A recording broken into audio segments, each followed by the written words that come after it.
Hey everybody, welcome to Thingamajigger Thursday, where I go over a unique or uncommon tool once a week. So today we're going to be going over last week's sneak peek tool, but before I get into it, I want to address a comment. Somebody had mentioned that I should demo the tools, and honestly, I normally try to do that. Sometimes I don't have the appropriate parts or whatever the tool is designed to be used on. However, snap ring pliers, pretty simple, and honestly, please forgive me, sometimes I forget. Not everybody watching has the same background as everybody else or some other people, so my apologies. I did dig around. I was able to find a couple things that we can use snap ring pliers on, so we'll do that real quick, and then we'll jump into the sneak peek or today's tool, and then the sneak peek for next week. If you like this kind of content, please take a quick second to hit the like and subscribe buttons down below. Let's get into it. All right, so first up, these snap ring pliers that we went over last week. So internal versus external, right? So this would be an example of an internal snap ring, okay? The snap ring itself holds something together, but it's on the inside of something, and the pliers that you use would have to squeeze together. So you just simply grab onto your snap ring and pull it out, okay? So that would be internal. Let's see if I can get this back together without losing it. And honestly, sometimes you got to be careful because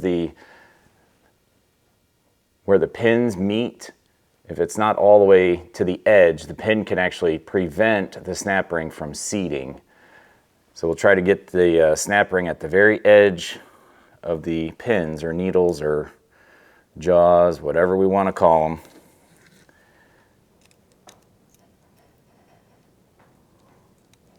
Then you can just hear it click in. There it goes. Now it's back together. All right, now what's unique about these ones, and why I chose them for the tool, you press in on the little paw here, a little spring-loaded jaw, snap it over to the other side. Now they become external snap ring pliers. So this is an example of an external snap ring. It goes around something rather than inset like the ratchet here. Same principles though, you just grab onto it, spread it apart, and you can pull it off of there. Now, this is not the proper snap ring for this, but you get the point.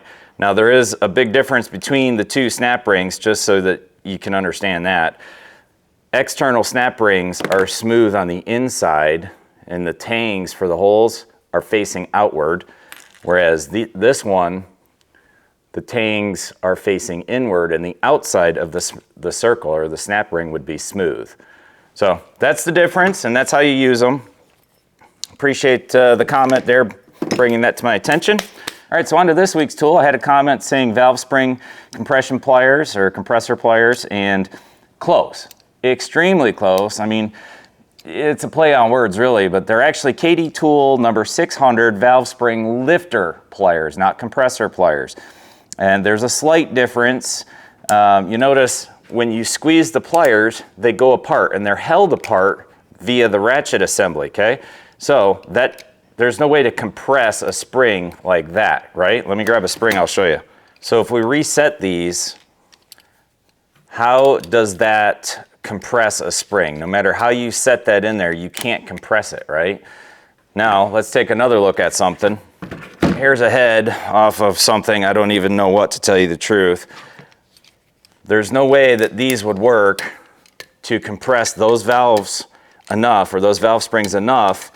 Well, there's no way at all. See what I mean? It just spreads, okay? So it's a lifter. Now, I'm personally not familiar with this. I've never worked on a flathead engine, or it's called an L-head engine. But the valve train is inside of the block, so not like this. And if we look, to remove valve stems and valves on a head like this, you would need a tool like that. I should back this camera up. So now we would use a tool like this, get it around there, compress that spring down so that we can get the keepers out of there and take the valve out. So I'm gonna throw some photos up here of the purpose of these valve spring lifter pliers, and this is old school, and they would still be used on some of these engines, but in this photo here you can see the full description of the from KD back in the day, And you would insert these into the engine block itself, where the spring is actually got engine block material on the other side of it. So now you would press one side of the pliers against the spring, the other side would get pressed against the side of the block. That would push down your valve spring enough to where you can get the keepers out and pull the spring off. During my research for this, I did come across other tools. Guys use like, it's almost like a crowbar, like a 24-inch crowbar with a little piece like this on the end of it, a little rounded off horseshoe looking thing that you could just pry on it. So that, and honestly, that seemed like the easier way. Apparently with these engines as well, they have this little collar at the top of the spring, you know, between the spring and the block, not the spring and the keepers. And you could just compress that spring the opposite direction, pull that collar out, and the whole valve assembly, spring included, would come right out the other side. I'll throw a couple other pictures up here. This is what the flat head would look like, or the L head, where you see all the valves are in the block, not in the head. Now this is obviously older technology. The auto industry has moved away from that. Yes, it's more complicated to build the head with the valves in it, but you get more efficiency and power out of that assembly than you would with the flathead style. And apparently they were having issues as well. At higher RPM, you would get what's called valve float, and that's something we can cover later if there's any interest in that. This is another style of valve spring compressor. Put your valve in there and you can press it down, and then once you get it compressed enough, the valve stem will be sticking out far enough where you can get your keepers down in there and then release the tension on it.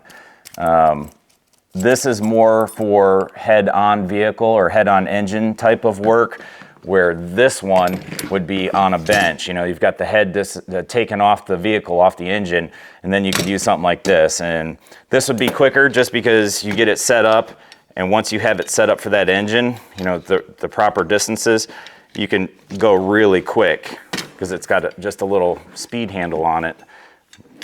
You know, crunch it down, do your work, pop the keepers off, release that spring tension, move on to the next one, do it again. But again, the whole head would be, you know, on a bench or in a vise or whatnot. I've actually used this one before to replace a broken exhaust valve spring.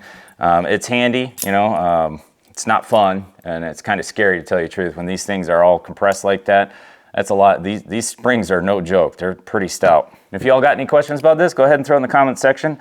This is one of those tools that I honestly don't see me ever using, because I don't see me ever working on a flathead engine. And even if I did, I'd probably use that crowbar method. All right, moving on.